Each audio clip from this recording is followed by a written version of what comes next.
اللہم صلی علی سیدنا محمد وعلی آلہ وصحبہ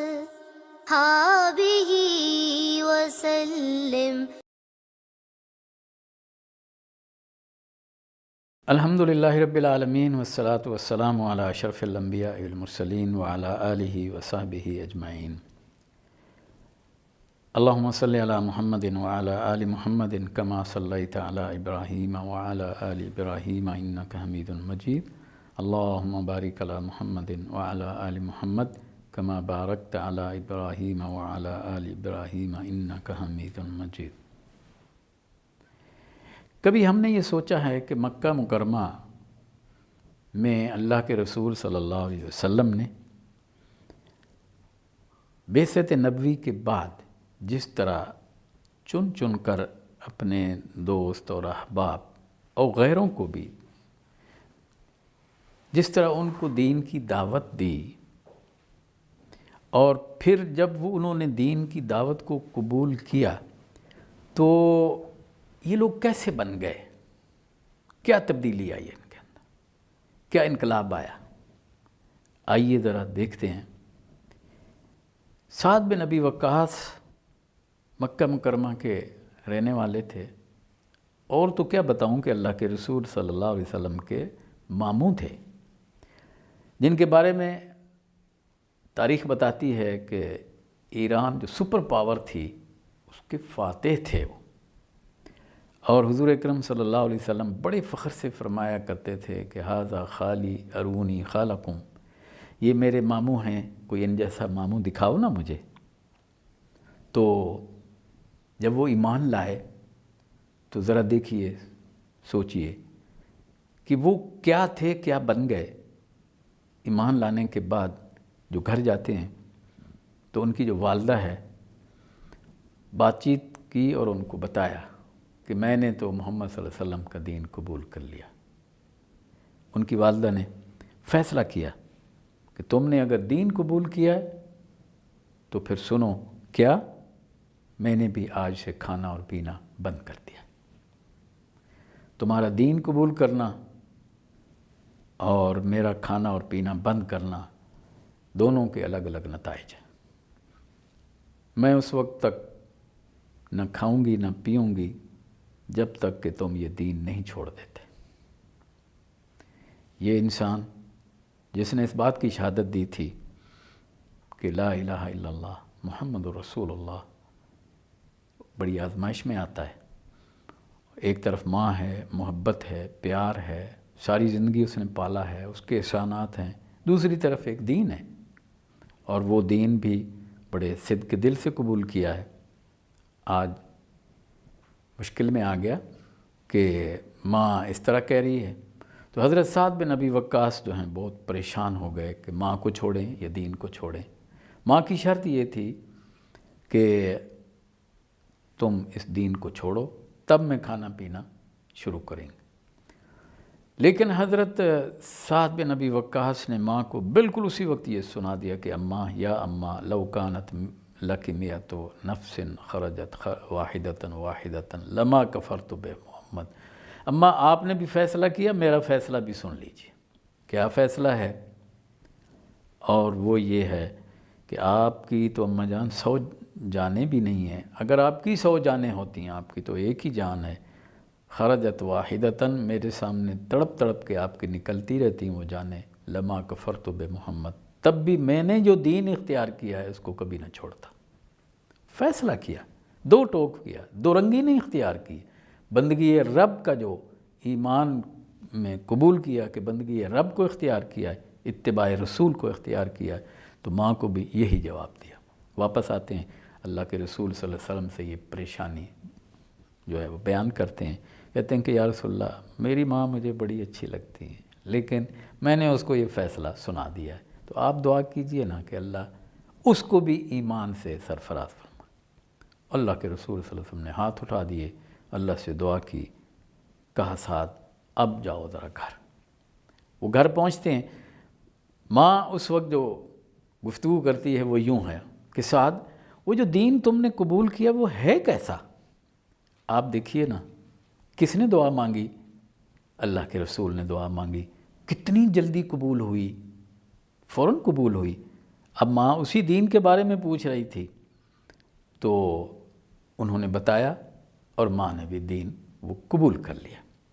حضرت سعد بن ابی وقاص کی خوشی کی انتہا، ہر دور کی، ہر انسان کی زندگی میں یہ دور آتا ہے، یہ وقت آتا ہے کہ اس کو آزمایا جاتا ہے۔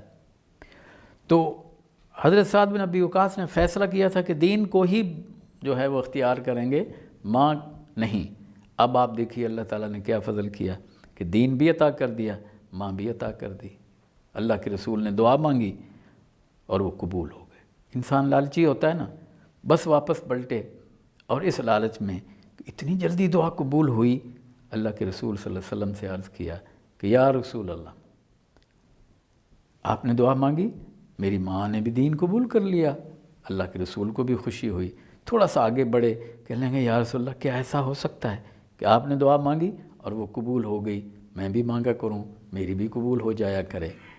تو اللہ کے رسول صلی اللہ علیہ وسلم نے فرمایا کہ سعد، ابھی جو بات تم نے پہلے کی کہ میں دعا مانگوں اور وہ قبول ہو جائے، یہ تو آسان تھا، اب یہ کہ تو دعا مانگے اور فوراً قبول ہو جائے، یہ ذرا مشکل سوال ہے۔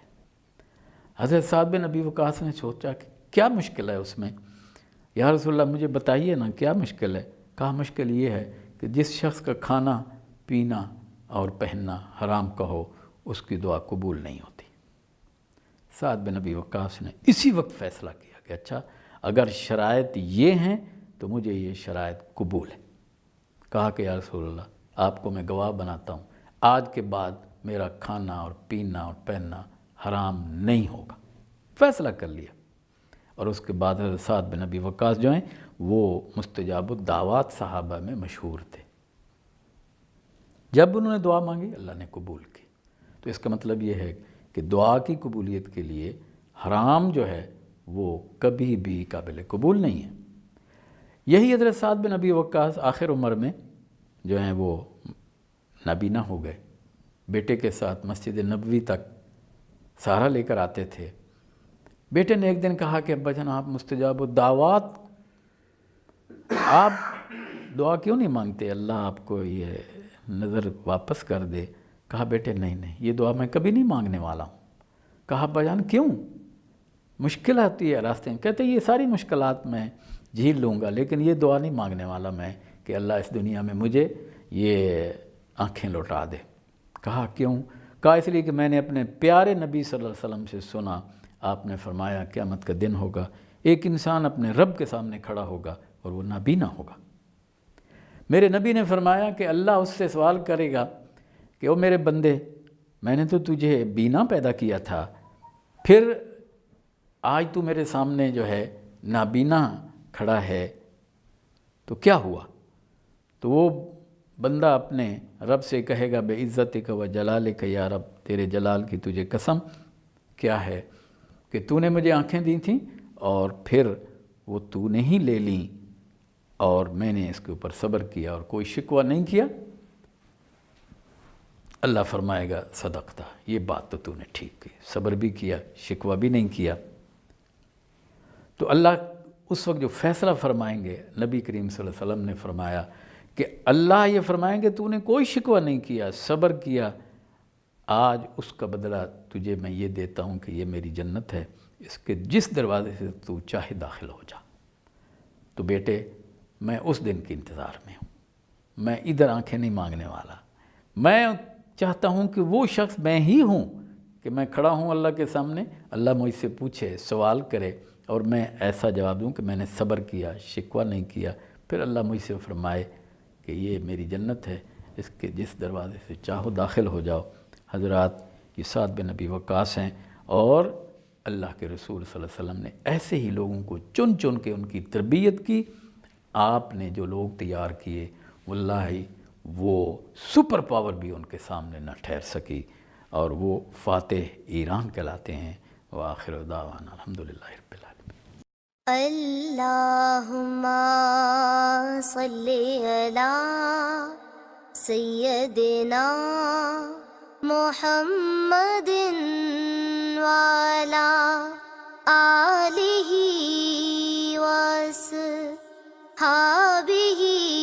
وسلم اللہم صلی علی سیدنا محمد وعلی آلہ وصحبہ وسلم.